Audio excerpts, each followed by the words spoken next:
lalaking lihim na nagbibideo ng babaeng naliligo, arestado sa Paco, Maynila. Detalye ng balita mula kay Boy Gonzales sa RH29. Boy, good morning.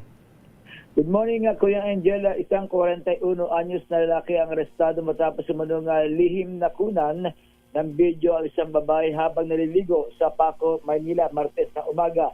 Ayon sa Manila Police District, residente ng Barangay 819, Paco ang suspect at haharap sa kasong paglabag sa Republic Act number 9995 o Anti-Photo and Video Voyeurism Act of 2009.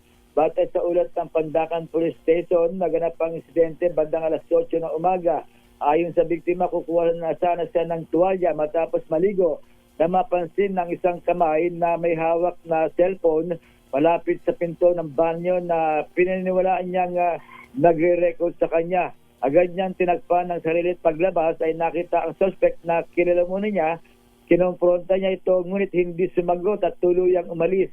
Inireport ng biktima ang insidente sa pulisya at agad na nagsagawa ng follow-up operation na nagresulta sa pagkakaaresto ng suspect.